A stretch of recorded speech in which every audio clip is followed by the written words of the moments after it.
চায়ের সাথে খেতে লাগে হরেক রকম বিস্কুট, তাই আজ নিয়ে এলাম মায়ের হাতের মজাদার নারকেলের বিস্কুট।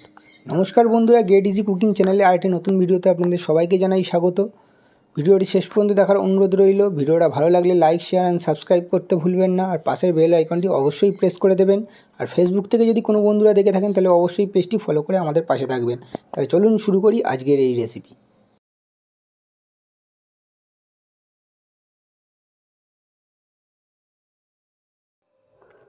আজ একটা মজার বিস্কুটের রেসিপি নিয়ে এসেছি, আপনারা দেখতে থাকুন, আপনাদের ভালো লাগবে। এক বাটি সুজি দিচ্ছি, যা দেবেন সব সমান সমান দেবেন।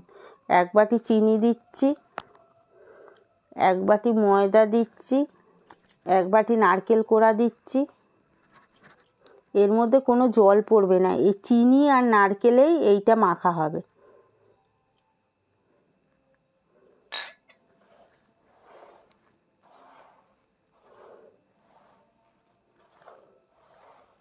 এটা আপনারা বাড়িতে বানিয়ে খেয়ে দেখবেন, খুব সুস্বাদু লাগে।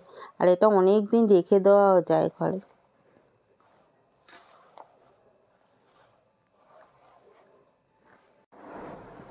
এই রকম করে একটু দলা পাকিয়ে রেখে দেবেন আধ ঘন্টা। দিলে চিনিটা গলে যাওয়ার পর আবার একটু ঠেসে নিয়ে তারপরে বিস্কুটের শেপটা দেবেন। এটা এতক্ষণ ঢেকে রেখেছিলাম, এবার এটাকে একটু মেখে নেব। দেখুন চিনিগুলো গলে গেছে, এবার ভালোভাবে মাখা হয়ে গেছে। এবার থালাটার মধ্যে একটুখানি ঘি মাখিয়ে নেব।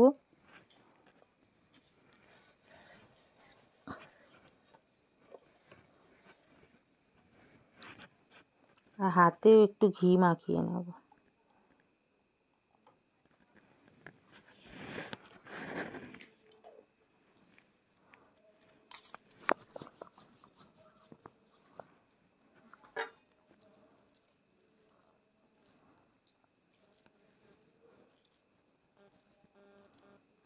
যে যেরকম ভাবে শেপ দিতে পারেন সেরকমভাবে শেপ দেবেন।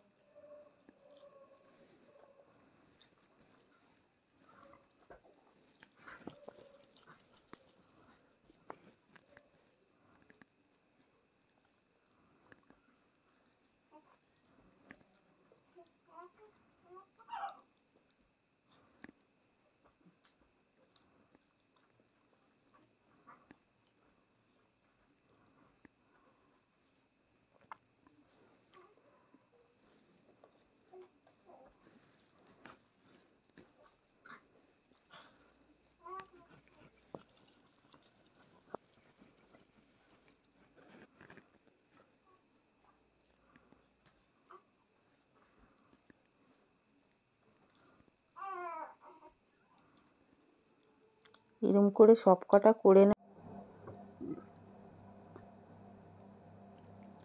আমার সব কটা বিস্কুট বানানো হয়ে গেছে। এইবার আমি ছাঁকা তেলে এগুলো ভাজবো।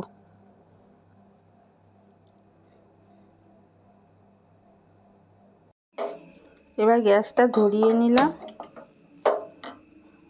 কড়াটা গরম হলে তেল দেব। এবার কড়ায় তেল দিলাম।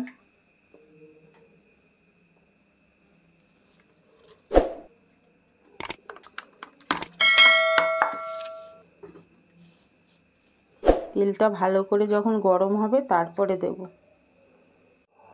তেলটা দেখুন ভালো করে গরম হয়ে গেছে। যখন গরম হয়ে যাবে তখন গ্যাসটাকে কমিয়ে দেবেন, দিয়ে তারপরে একটা একটা করে এগুলো ছাড়বেন, নাহলে পুড়ে উঠবে।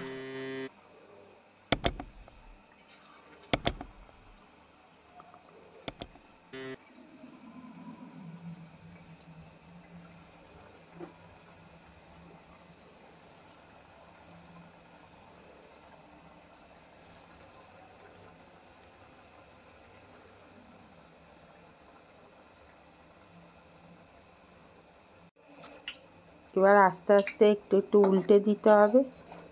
দেখুন এই পিঠটা হালকা বাদামি কালারে হয়ে গেছে।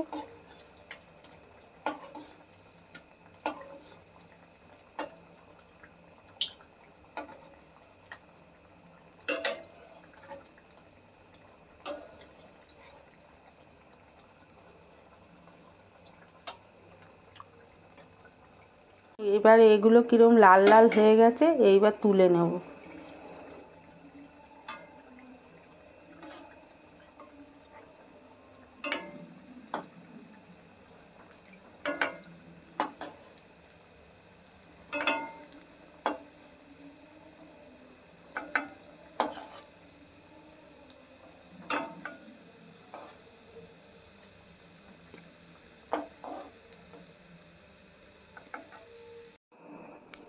দেখুন এটা কিরকম মচমচে হয়েছে, কিরকম খাস্তা হয়েছে।